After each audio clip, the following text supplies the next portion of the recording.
안녕하세요. 전 잠실에 살고 있는 안영호라고 합니다. 나이는 현재 40대로 나름 번듯한 직장을 다니고 있고요. 오늘 제가 이렇게 사연을 보내게 된 이유는 얼마 전 이혼한 와이프로부터 전화가 왔기 때문입니다. 저로서는 너무나 당연한 결말이고 저지른 잘못에 대한 정당한 대가라고 생각했는데 그 사람은 그렇게 생각하지 않나 보더라고요. 물론 그렇게 비난을 받는다고 해서 제 생각에 변화가 있거나 그러진 않지만 다른 분들의 생각은 어떠신가 그 의견이 궁금해 이렇게 사연을 띄웁니다. 와이프를 처음 만난 것은 친구의 전시회였습니다. 친구와 이야기 중이던 와이프를 우연찮게 소개받았고 전시회가 끝난 뒤 있었던 뒤풀이 때 같은 테이블에 앉게 되면서 친해지게 되었죠. 뒤풀이라고는 해도 술을 약간 곁들인 식사 정도였지만 둘 다 33 동갑내기라 그런지 제법 빨리 가까워졌던 것 같습니다. 친구의 지인들이 대부분인 자리다 보니 뒤풀이에 온 사람들 역시 대다수가 화가나 사진 작가였습니다. 승현 씨 역시 친구의 동료 작가 중 하나로 당시에는 사람이 참 밝고 어딘가 순수하구나, 매력적이다, 그렇게 느꼈습니다. 승현 씨와 친구는 중간중간 저에게 말을 걸면서 이런저런 이야기를 했습니다. 그리고 그중 예술하는 사람들은 결혼하기가 힘들다는 화두로 대화가 한창 달아올랐던 것이 기억납니다. 두 사람은 예술가 특유의 기질이 몇 있고 그것 때문에 결혼이 힘들다 주장했는데 저는 그 말이 틀린 것 같지는 않다고 생각했습니다. 예를 들어 당장 저의 친구만 하더라도 방랑벽이 꽤 심했습니다. 어제까진 서울에 있던 녀석이 다음날 갑자기 지방이나 해외에 여행을 가 있는 경우가 종종 있었으니까요. 승현 씨도 영감을 얻기 위해 종종 여행을 가시나요? 아니요. 전 그냥 캔버스를 노려보며 생각에 잠기는 걸 더 좋아해요. 그렇게 새하얀 캔버스를 들여다보는 쪽이 집중도 더 잘 되고 상상하기도 편하거든요. 의외네요. 저 녀석은 작업실에만 갇혀 있으면 숨이 막힌다며 한 달에도 3-4번은 뛰쳐나가던데. 김 작가 같은 사람들 때문에 예술하는 사람들은 방랑벽이 있다고들 생각하는 것 같아요. 사실은 저 같은 사람들도 많은데. 그렇게 이야기가 깊어지면서 반주를 곁들인 식사 자리는 술자리로 바뀌었습니다. 중학교와 고등학교, 그리고 대학교와 대학원까지 인생의 대부분을 부모님이 원하시는 대로 살았던 저에게 그 자리가 얼마나 신선하고 매력적이었을지 짐작이 가실까요? 물론 그렇다고 해서 부모님의 뜻을 따른 것을 후회하는 것은 아닙니다. 그 덕분에 저는 지금도 남들 보기에 번듯한 대기업에서 승승장구하고 있으니까요. 아무튼 전 그날 나누었던 승현 씨와의 대화에 흠뻑 빠져 따로 연락을 하며 지내게 되었습니다. 그리고 조금이라도 더 길게 이야기를 하기 위해서 평소 관심도 없었던 미술에 대해 공부하고 책을 사보게 되었죠. 그림의 그자도 모르던 제가 승현 씨의 말을 어느 정도 알아듣기까지는 꽤 시간이 걸렸습니다. 하지만 승현 씨는 그런 저를 알면서도 답답해하거나 밀어내지 않았고 우리는 자연스럽게 연인이 되었습니다. 연인이 되고 얼마 지나지 않아 저는 호야라고 불리게 되었습니다. 다른 누구도 아닌 오직 그녀만이 부를 수 있는 애칭이란 점이 전 몹시도 마음에 들었습니다. 항상 늦은 시간까지 그림을 그리는 그녀를 위해 저는 종종 작업실로 찾아갔습니다. 작업실은 23평의 깨끗한 오피스텔로 밥을 해먹거나 잠을 잘 수 있는 공간도 있었습니다. 저는 마치 제 집을 드나들듯 퇴근 후 그녀의 오피스텔로 가게 되었습니다. 그리고 함께 밥을 먹고 사랑도 나누고 정말 많은 이야기를 나누었죠. 그녀 역시 제가 퇴근할 시간이 다가오면 의뢰 그러하듯 식탁 위에 2벌의 식기를 준비하고 기다리고 있었습니다. 예상하셨겠지만 제가 작업실로 찾아가는 횟수가 늘어나는 만큼 작업실에서 곧바로 회사로 출근하는 날도 늘어갔습니다. 그녀의 옷만이 들어차 있던 옷장에도 저의 정장이 몇 벌이고 걸리게 되었고 편안하게 갈아입을 옷이나 슬리퍼, 세면도구 같은 자질구레한 소품들이 점점 늘어났습니다. 그런데 6개월가량이 지났을 무렵 전시회를 앞둔 그녀가 혼자만의 시간이 필요하다는 이야기를 꺼냈습니다. 함께 있는 것이 당연해질 만큼 서로에게 익숙해졌지만 작업의 흐름이 끊겨 작품 활동이 어렵다는 것이 그 이유였습니다. 처음 그 말을 들었을 때는 몹시도 서운했지만 제 일에 대입해 생각해보니 이해가 갔습니다. 저 역시 회사에서 업무 도중 방해받는 것을 좋아하지 않았고 집중력이 흐트러진 뒤 다시 집중하기까지 걸리는 시간이 아깝게 느껴지는 것을 잘 알았으니까요. 그렇게 우리의 데이트는 6개월이 지나고 나서야 작업실 밖으로 나왔습니다. 밖에서 하는 데이트는 신선하고 즐거웠습니다. 늘 작업실 근처만 맴돌아 똑같이 흘러가던 코스가 달라지니 새로운 연애를 시작한 듯 설렘이 느껴졌습니다. 물론 전처럼 매일같이 얼굴을 볼 수는 없었지만 반대로 우리는 더 많은 새로운 경험을 함께 할 수 있었습니다.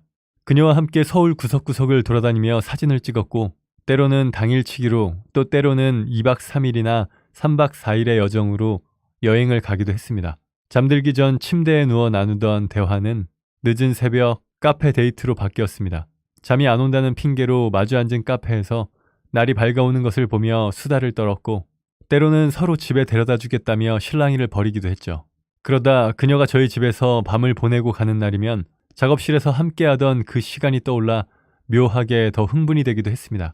함께하는 시간은 줄어들었지만 애정에는 변함이 없었습니다. 매일 그녀의 공간으로 제가 찾아가던 일상은 그렇게 순식간에 바뀌었습니다. 하지만 부모님은 저의 연애가 길어지는 것을 탐탁치 않게 생각했습니다. 요즘은 다들 늦게 결혼한다고는 하지만 33이라는 나이가 적은 것은 아니었으니까요. 저 역시 매일 그녀를 들여보내고 집으로 돌아올 때마다 문득 결혼을 생각하고 있었습니다. 그러나 처음 만났을 때 친구와 그녀가 함께 하던 이야기가 머릿속을 맴돌아 선뜻 입 밖으로 나오지가 않더군요. 예술하는 사람들은 결혼하기 힘들어. 결국 저는 이런 고민을 친구에게 털어놓았습니다. 친구는 제 말을 묵묵히 들어주고는 한참을 생각에 잠기더니 조심스럽게 말했습니다. 그냥 네가 주변에서 보는 직장 동료나 친구들의 와이프랑은 많이 다를 거야. 네가 그걸 인정하고 받아들일 수 있다면 괜찮지 않을까? 저는 친구의 이야기를 들으며 예술가니까 그럴 수도 있겠거니 하며 고개를 끄덕였습니다. 지금 와서 생각해보면 친구의 그 말을 가볍게 생각했던 제가 참 어리석다 싶지만 당시에 저는 그녀를 너무 사랑했기에 어떤 것도 의심하지 못했습니다. 그렇게 연애를 시작한 지 1년 반 정도가 지났을 즈음 어렵사리 결혼 이야기를 꺼냈습니다.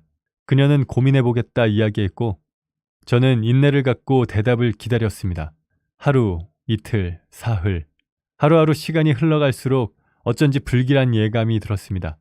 어쩌면 전 이미 그때 우리의 관계에 대해 믿음을 갖고 있지 못했던 것인지도 모르겠습니다. 만약 두 사람 사이에 존재하는 애정에 대해 믿음이 있었다면 그토록 불안한 시간을 보내진 않았을 테니까요. 그녀는 5일이라는 시간이 흐른 뒤에야 제게 연락을 했습니다. 우리는 늘 새벽 데이트를 즐기던 카페에 앉아 결혼을 이야기했지만 그건 제가 생각하던 것과는 사뭇 다른 방식이었습니다. 사랑한다는 말도 함께 살아보고 싶다는 말도 없었습니다. 그녀는 그저 조용히 결혼하겠다는 말과 함께 불쑥 조건을 내걸었을 뿐이었습니다. 혼전 계약서를 쓴다면 결혼해도 좋아. 혼전 계약서? 영호 씨가 알다시피 난 보통 여자랑은 달라. 난 그림을 너무 사랑하고 그림을 그리기 위해선 혼자만의 시간이 많이 필요해. 그냥 대충 이쁜 물감으로 이쁜 풍경을 그려내는 그런 소꿉장난이 아니란 말이야. 그런 건 당연히 존중할 수 있어. 하지만 그걸 꼭 굳이 계약서로 남겨야 해? 지금이야 영호 씨의 마음이 그럴지 몰라도 나중에 어떻게 될진 모르잖아. 난 확실한 약속을 원해. 나중에 그 생각이 변해도 보장받을 수 있는. 하고 싶은 말들은 많았지만 할 수가 없었습니다. 그도 그럴 것이 이 연애 관계에서 저는 철저한 의리였습니다. 만약 내가 이 제안을 거절하면 그녀가 곧장 자리에서 일어나 제 인생 밖으로 사라질 것이 분명했으니까요. 그렇게 그녀는 작업 시간에 대한 보장과 함께 각자의 집안 행사는 서로에게 미루지 말고 각자 해결하자는 조건을 걸었습니다. 저 역시 그녀에게 일주일에 최소 하루는 둘만의 시간을 갖고 돈 관리는 각자 하되 수입은 오픈하자는 조건을 걸었고요. 서로의 계약 조건은 불편하게 느꼈던 처음과 달리 매끄럽게 협의가 되었습니다. 다만 그녀가 추가적으로 제시한 마지막 조건만 제외하고요. 승연아, 물론 난 네가 원하지도 않는 임신을 하길 바라진 않아. 하지만 난 싫어. 임신하게 되면 난 꽤 긴 시간 작업에 집중할 수 없게 되는데 그럼 내 커리어는 누가 책임져줘? 요즘 딩크로 사는 사람도 많잖아. 호야, 애를 꼭 낳아야 해? 하지만 나는 물론이고 부모님께서도 많이 기대하고 계시는데 생각해 볼 수 없을까? 호야는 호야가 임신하는 게 아니니까 그렇게 말할 수 있는 거야. 내 주변의 다른 작가들도 임신하고 난 뒤에 다시 복귀하기까지 많이 걸렸단 말이야. 감 떨어져서 복귀 못한 사람도 많고 이건 나한텐 진짜 엄청 큰 손실이란 말이야. 아이 없어도 행복한 사람은 많아. 호야, 날 정말 사랑하면 이 정도는 배려해주면 안 돼? 이런 식의 지루한 대화가 몇 번이나 이어졌습니다. 그녀는 굽힐 생각이 없었고 저 역시 그저 받아들이기도 또 그렇다고 격하게 반대하기도 어려운 상황 속에서 열심히 고민해야 했죠. 하지만 예상하셨다시피 저의 패배는 이미 결정된 일이었습니다. 이 소모적인 감정 싸움에 지쳐가는 그녀를 그저 지켜보고 있기엔 제가 더 많이 사랑하고 있었으니까요. 저는 결국 그녀가 아이를 갖고 싶을 때 갖는 것으로 합의를 했습니다. 다행히도 이 마지막 조건이 결정된 다음부터는 일이 순조롭게 굴러갔습니다. 결혼하겠다는 저의 말에 부모님은 기뻐하셨고 덕분에 결혼 준비도 빠르게 진행되었습니다. 신혼집은 제가 살던 오피스텔 옆 동네 아파트로 그녀의 작업실과도 거리가 괜찮았습니다. 막히지만 않으면 차로 20분 정도 거리이니 오며 가며 지내기에도 딱 좋았고 제 회사와도 그렇게 멀지 않았습니다. 그렇게 시작된 신혼생활은 남들과는 조금 달랐지만 제겐 충분히 행복했습니다. 하루의 대부분을 작업실에서 보내는 그녀였지만 늦은 시간이나마 항상 집에 들어왔고 제게도 퍽 잘했습니다. 일주일에 하루는 온전히 저와 보낸다는 약속 역시 잘 지켜지고 있었고요. 그야말로 신혼의 첫 1년은 편안하기 그지없었습니다. 그러나 그 1년이 지나고부터 조금씩 우리의 신혼생활이 삐걱거리기 시작했습니다. 아내는 대부분의 집안 행사에 참여하지 않았습니다. 그저 한 달에 딱 한 번 우리 부모님과 식사하는 자리를 가질 뿐이었습니다. 하지만 그마저도 부모님을 집으로 초대해 음식을 대접한다거나 하는 일은 결코 없었습니다. 오죽하면 어머니께서 한 번 정도는 며느리가 해준 음식을 먹어보고 싶구나 라고 말씀을 하셨었는데 음식할 시간이 없다는 핑계로 거절당했습니다. 아내는 그저 밖에서 만나 밥만 먹고 헤어지는 드라이한 이 거리감을 유지하고 싶어하는 듯 했습니다. 말로는 늘 바쁘다고 하지만 저도 아내도 그것이 핑계라는 것 정도는 잘 알고 있었습니다. 그저 누군가 건드리면 시작되는 시한폭탄인 양 서로 입에 올리지 않을 뿐이었죠. 하지만 결혼한 지 1년이 넘도록 집안 행사에 참여하지 않자 결국 어머니께서 역정을 내셨습니다. 저는 어머니를 달래며 조심스럽게 말씀드렸습니다. 작품 활동 때문에 바빠서 그렇다고. 예술하는 사람이라 보통 사람이랑은 좀 다르니 이해 좀 해주시라고. 그게 그 사람의 일이라고. 저 역시 제가 하는 말들이 제 스스로에게 하는 변명처럼 들렸지만 어쩔 수 없었습니다. 그런 저를 향해 집안 어르신들의 질타가 쏟아진 것은 당연한 일이었습니다. 아이고 대단한 예술가 며느리 나셨네 원. 야, 네 와이프는 무슨 신화에 나오는 존재냐? 혹시나 얼굴을 보게 되면 소금기둥이나 돌덩어리로 변하는 거야? 저는 결국 아내에게 집안 행사에 참여하자는 이야기를 넌지시 꺼내보았습니다. 아내는 왜 그런 말을 하냐는 듯 잠시 저를 쳐다보더니 혼전 계약서를 꺼내들었습니다. 호야, 자기 우리 결혼 전에 약속한 거 기억 안 나? 각자 집안 행사는 각자 챙기기로 했잖아. 어르신들께서 말씀이 많으시니까 얼굴 정도만 비치라는 거야. 물론 나도 시간이 있으면 한 번 정도는 가지. 나라고 안 그러고 싶겠어? 근데 솔직히 나 진짜 그럴 시간이 없어. 지금 작업하는 것만으로도 너무 힘에 부치고 그렇단 말이야. 그냥 한 번, 그 딱 한 번이 어려워? 왜 이래? 우리 약속했잖아. 계약서도 썼고. 그냥 호야가 잘 처리해줘. 나도 우리 집에서 오라가라 안 하게끔 하잖아. 어?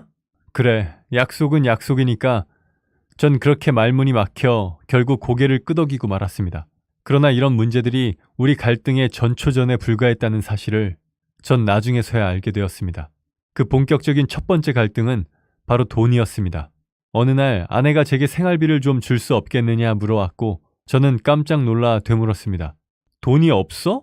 왜? 작품이 팔려야 돈이 생기는데 이번 달엔 영 안 되네? 그럼 작업실 월세는? 그거야 있던 돈에서 해결했지. 근데 카드값을 못 갚아서. 카드값이 얼마길래? 200. 뭐? 아니 무슨 카드를 그렇게 썼어?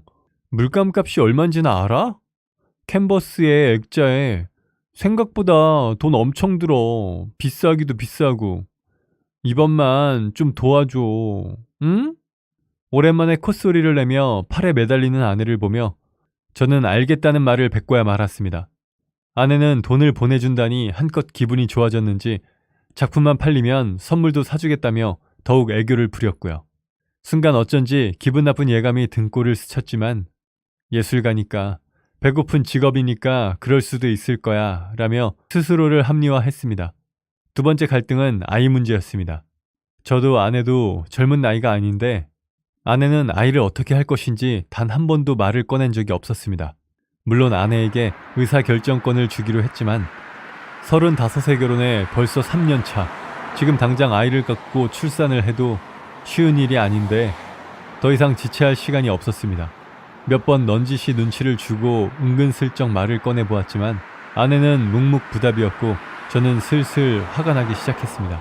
아내는 아이를 낳을 생각이 전혀 없는 듯 보였고 결국 제가 아이를 포기하길 기다리는 눈치였습니다. 저는 끝까지 아이에 대해 입을 다문 아내를 참지 못하고 폭탄을 터뜨렸습니다.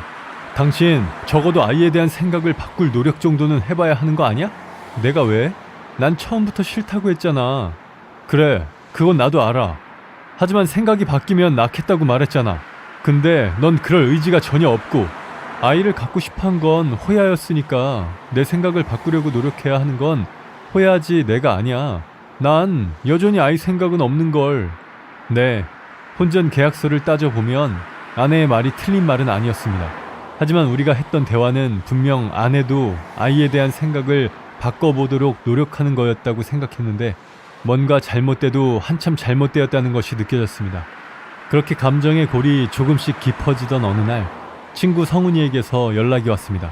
미술관 큐레이터인 성훈이의 아내가 신인 작가 전에 아내의 작품을 넣고 싶어 한다는 이야기였습니다. 저는 한동안 금전적으로 힘들어하던 아내가 떠올라 곧바로 두 사람을 연결해 주었습니다. 그날 저녁 아내는 이야기가 잘 되었다며 아마 앞으로 좀 바쁠 거라며 고마워했고 굳어있던 분위기도 조금 풀렸습니다. 저는 멍청하게도 그래, 이렇게라도 다시 사이가 좋아진다면 좋겠다 생각하며 제 일처럼 기뻐했습니다. 하지만 관계 회복은커녕 아내는 예상보다 더 바빠졌습니다. 집에 들어오는 시간 역시 자정을 넘기기 일쑤였고 그마저도 아예 들어오지 않는 날도 있었습니다. 저는 결국 외로움을 이기지 못하고 종종 친구들과의 자리를 만들며 버텼습니다. 그리고 하루는 그 술자리에 한동안 바쁘다며 콧배기도 비추지 않던 성훈이가 나왔고요. 친구들과 간단한 저녁을 먹으며 술을 마시는 동안 저는 틈틈이 아내에게 전화를 했습니다. 혹시나 아내가 집에 빨리 들어온다 하면 바로 집으로 들어가기 위함이었습니다. 야, 넌 와이프한테 뭔 전화를 그렇게 하냐? 어떻게 알았어? 와이프한테 전화하는 거? 그날 내 와이프가 네 와이프 만나고 와서는 영호 씨는 와이프한테 전화를 그렇게 자주 한다고 비교하는데 내가 죽는 줄 알았잖냐 임마. 몇 시간 정도 사이에 2번 정도 한 것뿐인데 저는 의아한 생각이 들어 성훈이에게 되물었습니다. 에이, 넌 그 정도도 안 하냐? 그게 뭐 많이 한 거라고. 집에서 얼굴 보는데 뭔 전화를 그렇게 자주 하냐. 적당히 해 임마. 저는 쓰디쓴 소주와 함께 말을 삼켜야만 했습니다. 일주일 내내 콧배기도 한번 제대로 못 보니 전화를 하는 거라고 차마 말을 할 수 없었으니까요. 그렇게 또 와이프가 작업 때문에 늦어지고 있던 어느 날 처음 와이프를 만나게 해줬던 친구 김 작가로부터 연락이 왔습니다. 와이프의 작업을 도와주러 작업실에 간다고. 좀 늦을 것 같은데 자기가 데려다 주겠다고. 그러니까 걱정 말고 먼저 자라고. 고맙다 말하고 전화를 끊기는 했는데 막상 자리에 누우니 뒷맛이 찝찝했습니다. 누군가 묘하게 뒤통수를 잡아당기는 기분. 저는 결국 참지 못하고 자리에서 일어나 아내의 작업실로 향하고 말았습니다. 겸사겸사 변명거리도 만들 겸 저는 편의점에서 대충 간식거리를 사들고 작업실로 올라갔습니다. 벨을 누르자 문 안쪽에서 호야 왔어? 라며 아내가 달려나오는 소리가 들렸습니다.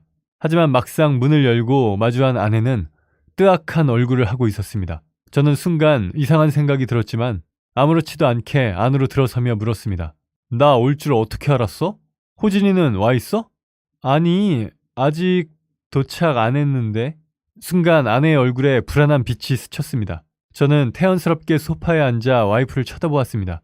근데 아직도 모른 거야? 오늘 몇 시까지 작업하려고? 아니야. 이제 다 끝나서 가려고 했어. 가자. 왜? 호진이 온다며. 나 오랜만에 호진이 얼굴도 볼 겸 온 건데. 아니야. 내가 오지 말라고 했어. 생각해보니까 도와줄 것도 없더라고. 아내는 허겁지겁 짐을 챙겨 나오더니 나를 데리고 후다닥 밖으로 나왔습니다. 저는 버석거리는 입안을 핥으며 차에 오르는 아내를 노려보았습니다. 솔직히 너무나 이상했습니다.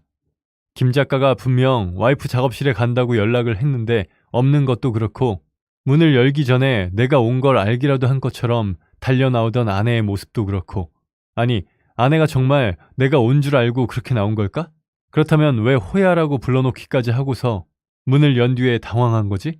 저는 찜찜함을 씻어내지 못하고 결국 아내를 조사하기 시작했습니다.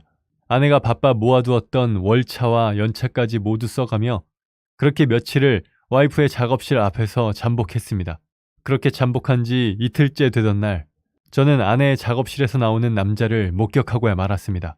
아내는 남자를 배웅하며 잘 다녀오라 애교를 부렸고 두 사람은 누가 봐도 연인처럼 보였습니다. 저는 덜덜 떨리는 손으로 사진을 찍었습니다. 그렇게 나간 남자는 몇 시간 뒤 다시 작업실에 벨을 눌렀고 안에서 아내가 반가운 목소리로 이름을 부르며 달려나오는 소리가 들렸습니다. 호야 왔어? 호야? 호야라고? 뭐야 이게? 그럼 저놈도 호야란 말이야? 저는 두 사람이 사라진 현관문에 귀를 붙이고 안에서 나는 소리를 엿들었습니다.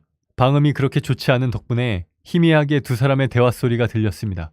그러나 아내가 종종 남자를 향해 호야라고 부르는 것 말고는 대화를 알아들을 수가 없었습니다. 저는 힘없이 밖으로 나와 아내에게 전화를 걸었습니다. 오늘은 전화 받네. 안 그래도 전화하려 했는데 전화가 오네. 우리 통했나 보다. 오늘은 들어오니? 몇 시에 들어와? 사실 그것 때문에 전화하려고 했던 거야. 나 마감 일정이 좀 촉박해져서 오늘 작업실에서 밤샐 것 같아. 또? 미안. 근데 알잖아. 나한테 중요한 기회인 거. 당분간만 좀 이해해줘. 전 전화를 끊고 와이프의 작업실을 노려보았습니다. 작업실에 낯선 남자를 들이고 밤샘까지 한다고? 그럼 김 작가 그놈은 또 뭐야? 아내 주변의 모든 것에 의심이 든 순간이었습니다. 그 길로 저는 민간조사 업체를 찾아 의뢰를 맡겼습니다. 그리고 저는 저대로 아내가 집에서 잠을 자는 날이면 휴대폰을 열어 조사를 하기 시작했고요. 평소 아내와 저는 함께 서로의 핸드폰을 자주 들여다보았으므로 비밀번호 역시 알고 있었습니다. 사진첩에는 별다른 것이 없었고 카톡에는 김 작가와 주고받은 메시지가 남아 있었습니다. 재미있는 점이 있다면 와이프가 김 작가에게도 호야라고 부르고 있다는 것 정도. 이미 호야라는 애칭에 미련이 사라진 상태라 별 충격은 받지 않았습니다. 두 사람 사이의 대화 역시 선을 넘는 부분은 없었기에 저는 김 작가가 아내의 작업을 도와준다며 전화했던 그날의 대화 내용을 유심히 살폈습니다. 호야, 오늘 말고 내일 도와줘. 왜? 오늘은 혼자 해도 될 것 같아. 그래? 알았어. 고마워. 내일 올 때 연락해. 잠시 뒤. 영호 씨한테 연락했었어? 맞다. 안 간다고 말한다는 걸 잊었네. 그런 연락을 왜 해? 쓸데없이. 왜? 무슨 일 있어? 별 내용은 없었지만 대충 어떻게 일이 돌아갔는지는 충분히 알 수 있었습니다. 물론 아내가 호야라고 부른다는 점에서 이미 뭔가 있을 수도 있다는 의심이 들긴 했지만 최소한 그날 일에 대해서 김 작가는 무죄인 것이 분명했습니다. 저는 다시 꼼꼼하게 핸드폰을 뒤지며 증거를 찾기 시작했습니다. 평소 철두철미한 아내의 성격이라면 다른 메신저가 깔려 있다고 해도 이상할 것이 없다 생각했고 역시나 예상대로 외국인들이 많이 사용하는 대화 어플이 보였습니다. 메신저를 들어가니 등록된 사람은 단 한 사람뿐이었습니다. 마치 함께 사는 부부나 애인처럼 친근한 대화와 사진들이 끝도 없이 이어지고 있었죠. 호야, 오늘 몇 시 올 거야? 지금 들어가요. 뭐 먹을 거라도 사갈까?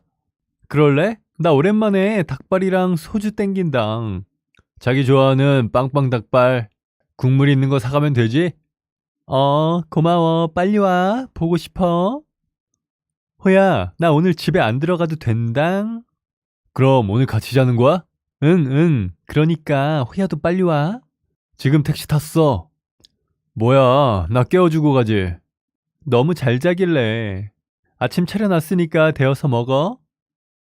고마워. 내가 청소하고 세탁기도 돌려놓을게. 고마워. 사랑해. 멍하니 읽어간 메시지들이 어찌나 달달하던지 순간 저쪽 호야가 진짜 남편인 것은 아닌가 하는 착각마저 들었습니다. 뒤통수를 쳐도 유분수지 전 두 사람의 대화와 사진을 차곡차곡 제 핸드폰으로 찍어 저장했습니다. 그토록이나 간절하던 아내에 대한 마음은 이미 차갑게 식어 부서진 지 오래였습니다.